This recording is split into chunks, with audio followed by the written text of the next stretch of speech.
Alright, what's going on everybody? It's Bandabong with Nazway Media coming at you guys with another video. You guys already know what time it is. It's time to bring on that boxing. Today we're going to be talking about the number 2 press conference for Gervonta Davis and Ryan Garcia, the mega fight at a catch weight of 136 pounds, going down Las Vegas, Nevada, April 22nd.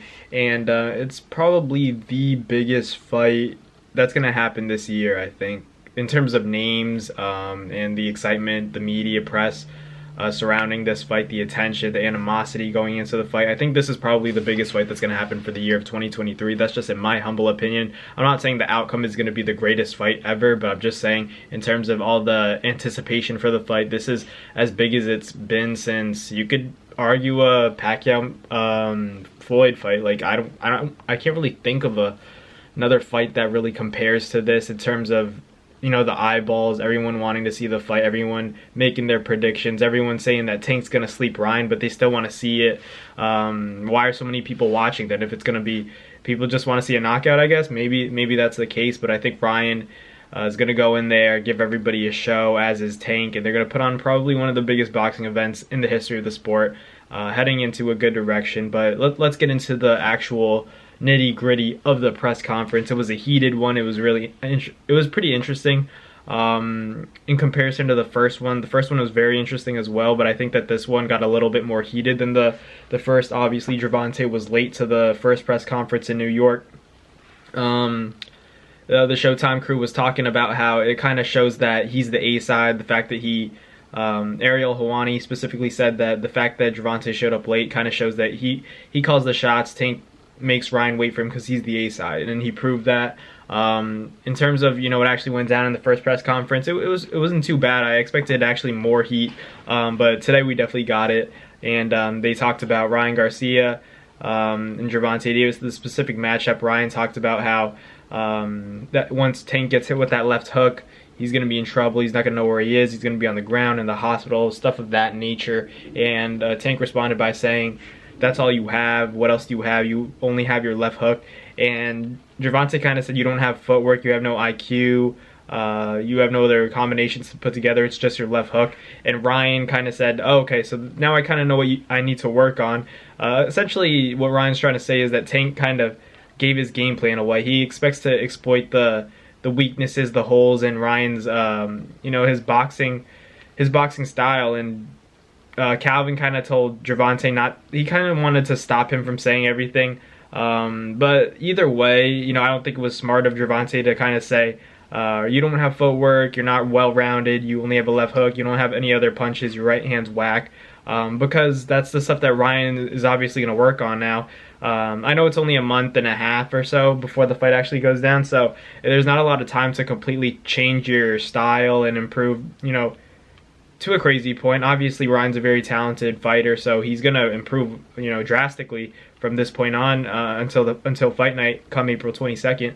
But as far as the actual, you know, style, you know, how much better can you get at footwork? You know, is it gonna surprise Gervonta? We'll see. But I'd say that it's pretty much gonna be a tactical fight where Ryan tries not to get hit. And Tank tries not to get hit. It's hit and not get hit for both guys. I think that's going to be the game plan for both men.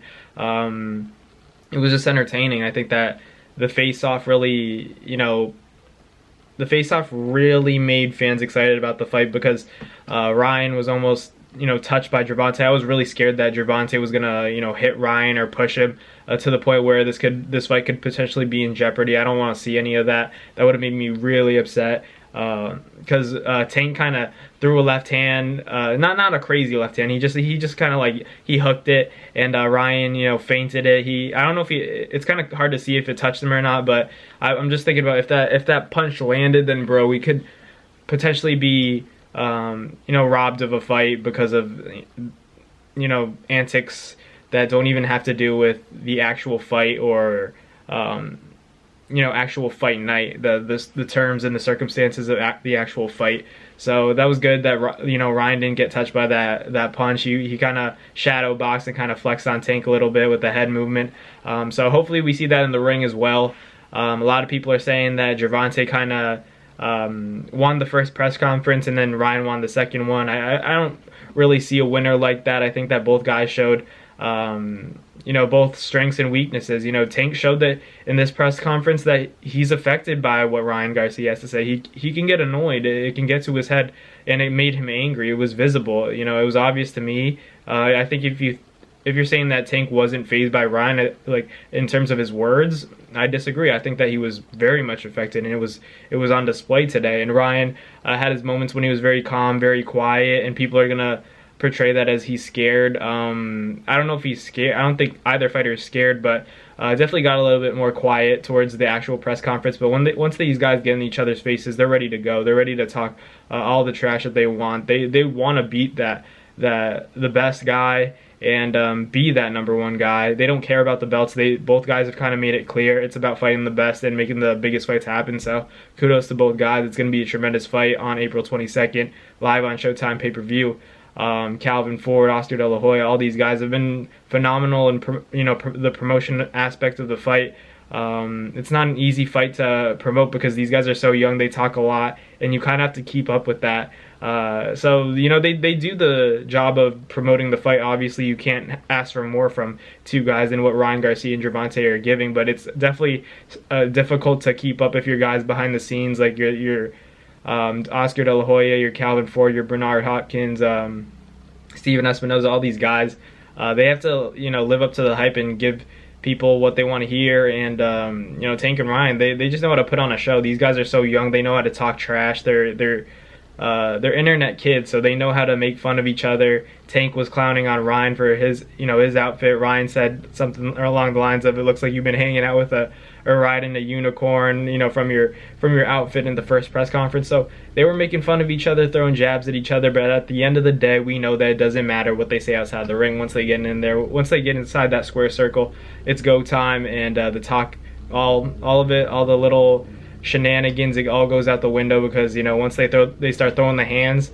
it's gonna be fireworks. I know it's gonna be a big fight, and you guys aren't gonna want to miss this one because it's only heating up and it's just getting started. But let me know in the comments what you guys think of the second press conference. Who would you say was there a winner in the press conference? Was it Ryan Garcia? Was he more effective because he kind of showed that he could get inside Tank's head and under his skin, or was Gervonta the more confident guy, talking his talk, defending himself, and kind of getting in Ryan's face? So let me know in the comments what you guys think, and as always, thank you guys for watching. I'll catch you guys next time. Peace. That's going to do it for another NASFight Media video, guys. Thank you guys so much for watching. It's been your boy, Man Bong, with another video. Hope you guys enjoyed it all. Thank you guys for the constant support. Salute to y'all always. It's been your boy.